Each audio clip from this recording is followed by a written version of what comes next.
Hail, Internet! It's Paul. It's Matt, the Dork Lords. We are here today talking about Season 2, Episode 6 of the Apple TV sci-fi series Severance. The episode entitled Attila. We open with Dylan telling Mark and Helly that he found the note left by Irv. Good for Dylan. I was worried that he had re-hidden the note with the intention of not sharing that information. Still, he's not willing to openly risk his visitation privileges. No. Helly, not Helena, has a great comeback. She's like, I'll go get it. You said it's behind the poster of you actually being brave? Yeah. So like, oh. Nice. We end with Mark agreeing to accelerate the reintegration with a grotesque surgery in his basement. Yes. Just as the surgery finishes, Devin comes over to visit. Mark decides to answer the door and collapses on the floor in a seizure. Ragabi runs up from the basement to help save his life. Unfortunately, Mark dies. That's the end of the show. That's weird. Wow. Man, Yeah. I did not see that coming. Me neither. We can assume successful in the saving of the life. We then get a short scene of Irv leaving the awkward dinner party with Bert and Fields. Bert and Irv agree to meet up again in the future, and Bert ominously watches Irv walk back to his car. I mean, I'm not sure if Bert's ominous or if it's just that it's Christopher Walken who always looks ominous.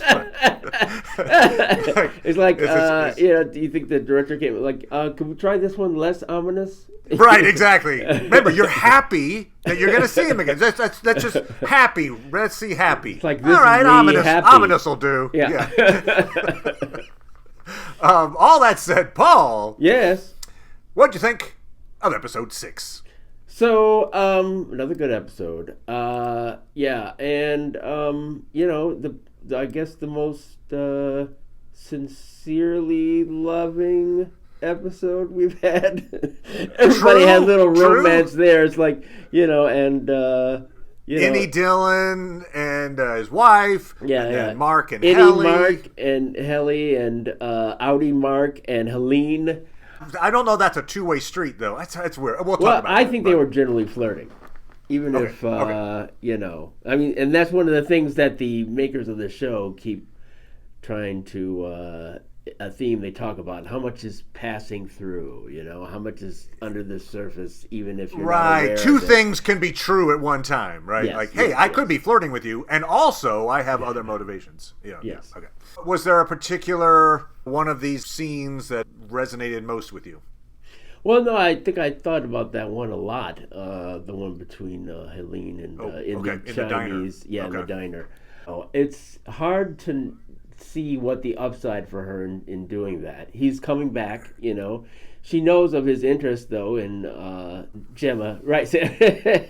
What does she call her? You mean Hannah? Yeah, Hannah. Yeah, she knows of his interest in Hannah or Gemma. So it's interesting to think about why she might. Some people have speculated she deliberately did that. I guess to. Yeah, what is the reason? I couldn't understand her motivation for misnaming Gemma. Maybe it's just to say, like, pretend that she only knows her casually when really she knows her, this whole situation really well. Yeah, or it's, it seems like a kind of dick move, like, men do, where it's like, what's the name of your boyfriend? Is it Dopey? What? Oh, right. Considering, this other person who rivals for your affection, even though you don't know that I'm the rival. Yeah. I got the feeling that, again, as you say, two things can be true. She seeks him out at this little dive Chinese restaurant. I mean, like, oh, really? The future leader of Lumen's just hanging out and then, like, decides to go meet and greet an employee. I did like the fact that the place is like Zufu, but it would only the FU is illuminated yes, on the sign. Yes. That was pretty good. But so what I got from it, at least I think her primary objective was to see for herself whether Audi Mark knows what happened at the Ortbo. That's what I got out of it, because she even references the Ortbo, and he obviously he doesn't know what she's talking about. Oh, you mean the OTC? And she switches gears, like, oh, right, yeah, when you guys, you're in these, that'll never happen again.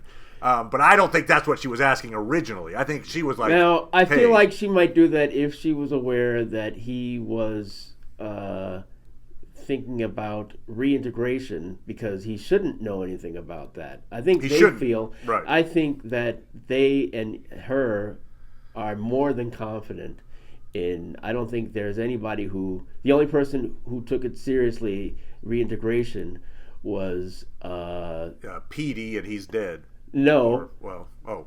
Sylvig, who's not around anymore. Okay. I don't think they're taking that seriously, so it doesn't make sense to me. So you don't think that's the reason? Okay, well then here's the other reason why she might have done it. That's not just simply, hey, you know what? I like this guy. She knows the reason that Mark is trying to hunt down Gemma. Yes. And probably not to the benefit of Lumen. And so maybe she is going there to, in her attempt at being subtly hint that they're aware of the whole Gemma thing. If she mentions this to his face, he'll get the fact that, oh, Lumen knows what I'm doing on the end, and I think he does take the hint. I think that's why he like leaves and then decides, fine, give me the reintegration thing, because I think he's like, oh god, they're on to the fact that I'm aware that Gemma's alive and I'm trying to find her, or in some way. That's what I think maybe the subtext of that was, perhaps. Yeah, I'm not sure. I mean, certainly the fact that she brings it up and all that, and it's hard to know what her objective is. Her whole thing of, hey, anytime you want to talk about, that experience, you can talk to me. Right. It feels like if she was just being flirtatious, yeah, that she wouldn't have brought up the wife at all. Right? I feel like she would just be like, oh, hey, oh, look at you. Wow, you come here too? I really love the food here. Blah, blah, blah. Oh, you're an employee. That's right. Oh, you're right. I remember you from the thing. Whatever. And then you just move on from there, and then maybe you're whatever. She even, does the flirtatious, I'd invite you over to meet my dad. Yeah. And, but anyway, just right. Like, why would you then and I think it's telling her whole thing of it's never happened before. Yeah. She's never brought anybody back, and so it's a question of exactly what kind of relation she's had in the past, and how much a barrier all that is. I think it's more that she is very aware of him and spent a lot of time with him and knows it's important to him, and therefore she just wants to let it known that that she's aware of that aspect of it. I think perhaps in case it ends up being, and it should be, a barrier to his wanting to get involved with her. Because the other awkward dining experience is the Irv, Bert, and Fields Denethor. Oh yeah, we had Arwen in we had Arwen in Brave New World. Now we get Denethor in Severance. So everything's Lord of the Rings. What they could have done if they want to do a really fun Lord of the Rings little parallel is have Fields kind of disgustingly eating little cherry tomatoes, which is a scene right out of that movie, and it was really gross. And but they didn't do that. They had corn. The corn is particularly special. Something like that. The way Irv compliments the corn. I'm like, okay. But that conversation, very interesting as well. First of all, we'll take it at face value. Apparently, the reason that Bert joined or decided to become severed is because they're very religious, and at some point, the pastor of their church gave a sermon saying that like the innies could go to heaven even if the outies can't, and Bert and Fields are convinced that Bert's past means he is not going to heaven. Whatever he did. And so, hey, here's a chance that your innie could go to heaven and then be reunited with Fields, and we could be together forever. That's why I don't. Now, is that true? I don't know. Maybe that's the reason. But if it is, like, wow, okay, that is some weird logic. But especially because then the innie wouldn't even know Fields if in that context. But okay, right. But also then, if let's say they're that devout, And in fact, Fields mentions later, so like, oh, I've been talking with Pastor Gale, and so it sounds like they are actually devout in some way. Would that mean that if the whole intention, the whole reason why you got severed and went through this really dangerous process and did all this stuff was to like get to heaven, and then your innie was unfaithful with any Irv, did that mean you're not any Bert wouldn't go to heaven either? And so hence maybe they're like, it was like you Irv ruined our chance to go to be in heaven together. I don't know, maybe I mean, he seems to be to suggest that, I mean, he's aware of it and he's not upset about it. He said it's beautiful, and he certainly knows that, how can you be unfaithful when you don't know about your connection to someone else? So I can't see how I mean, the fact that he's saying that he thinks it's beautiful suggests that he doesn't think that it's a danger to him. And he had talked to the pastor about it. So maybe they got like a nope, it's fine if that happens. But I think that maybe the reason he asked about that, because he mentions I forgot how he put it, but you make love or something, and then he said there's a non-zero chance you had unprotected sex. And I think the unprotected part is what I noticed. Right. Like he's wondering, did you get an STD from Irv? Or maybe, you know what I mean? Like, right. Worried about that. It's possible that he is. But what do you think of the whole 20 years? Yeah, no, that's a major tell for Bert. So what we find out is, again, we'll take it at face value. Fields, especially because Bert was very like, no, shut up. Right. So we find out that Bert was working for Lumen 20 years ago, even though, as Irv points out, the Severed program only started 12 years ago.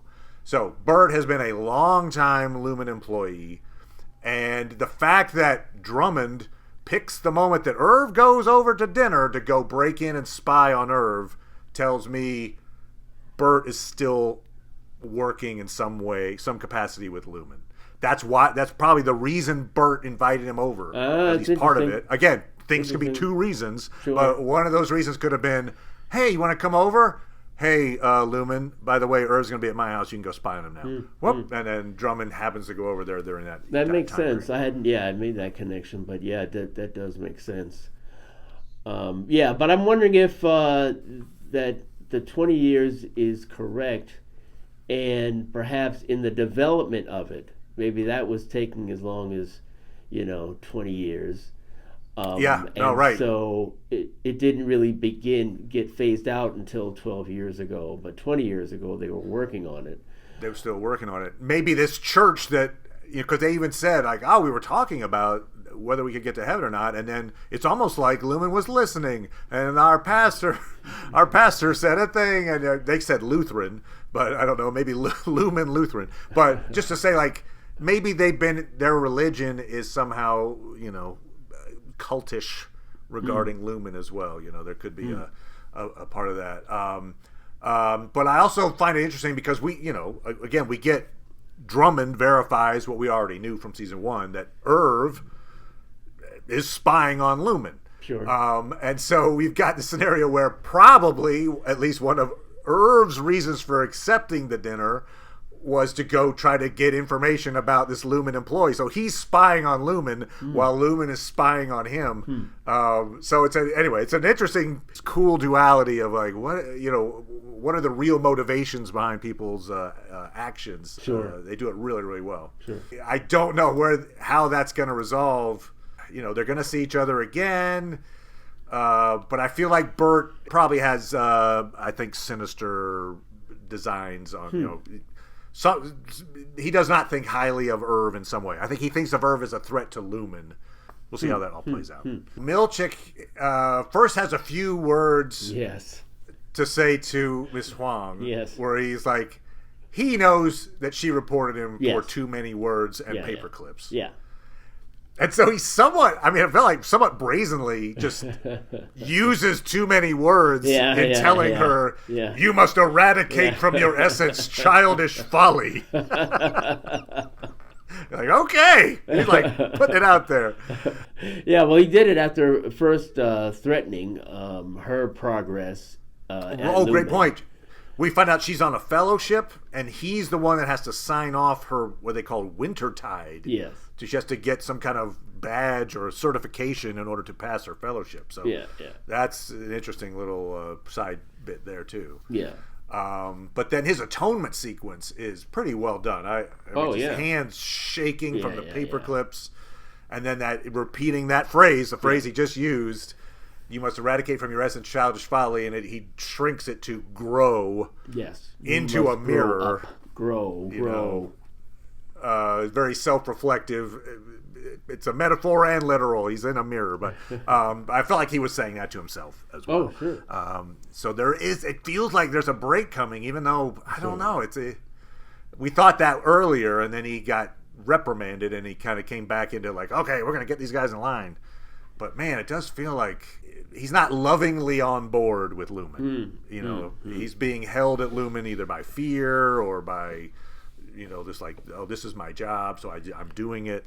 But I don't think he's a true believer. It'd be interesting to see if it's like this day. I'm sure not a lot of work got done. Yeah.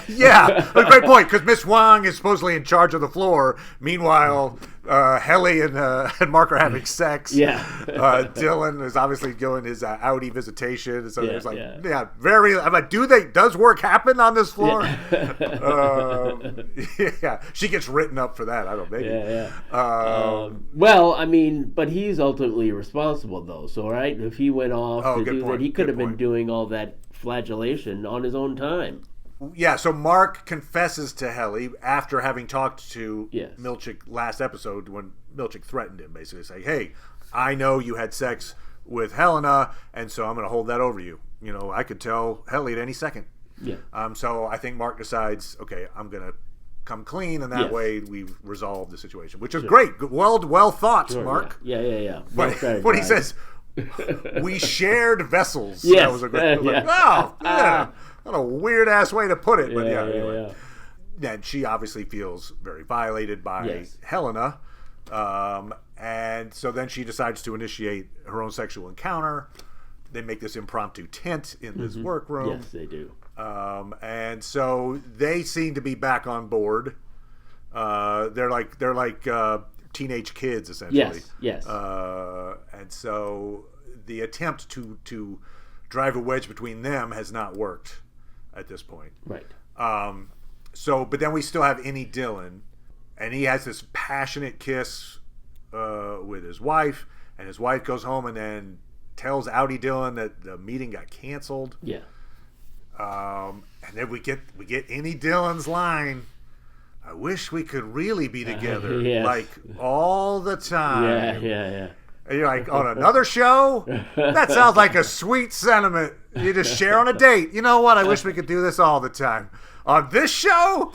That's suggesting, why don't we just turn Audi Dylan off? Yeah. So anyway, it's like, whoa, okay. But it does have that feeling of her loyalty is, she says it a few times, like, I really like this. I like, and then the fact that she just doesn't even mention it to Audi Dylan at all. Yeah, I feel like her affections are growing for Innie Dylan. She wants that version of Dylan. And so that'll be an interesting way this plays out. I mentioned this when we were talking about it before, but where do they have the time to play this out in a satisfying way? I don't know, but I know. Yeah. And there's potentially so much worse tragedy to come. It's sort of like so his current the Innie Dylan's self-esteem is based on how well he can do this bullshit task. Yeah, right. Yeah. I'm great at this meaningless piece of crap job. Yeah. Okay. So much so that it was really only Mark who, they're concerned about. They don't talk about Dylan's numbers. They don't, he's supposedly really doing it well.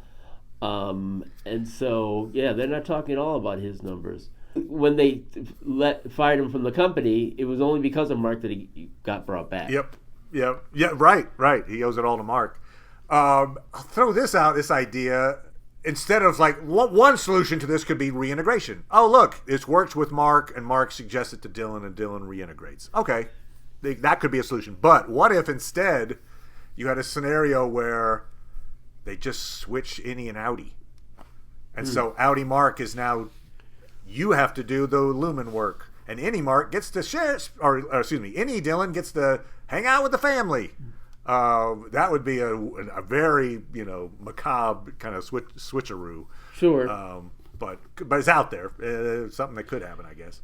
Well, but Luminabs would be a part of it. And I guess they'd have to make that, they'd have to convince Outie, Dylan to agree to that. Or would they? Maybe it's like the wife signs over a waiver or something. I don't know. I don't know. I'm just throwing that out there. Probably not. She doesn't have power of attorney, so they need his buy-in. That's probably not the thing. But it's just like, my God, what a hellscape for Outie Dylan if that happens. Keep this in the edit, just in case. They're like, haha. That's right. There we go. Oh, look. Oh, brilliant. Yes, excellent. Throw out enough BS theories and suddenly that's right. Look awesome.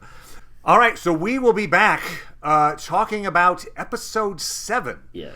Also, Daredevil Born Again is dropping 2 episodes next week. So we will have our work cut out for us to try to pull that together and recap those as well. But stay tuned for all that. We'll be back talking about those things and more. Please leave your theories for the rest of the season down below in the comments. Happy to respond to those. Thank you as always, Paul. Appreciate it, good sir. And we'll talk to everybody next time. Bye. Bye.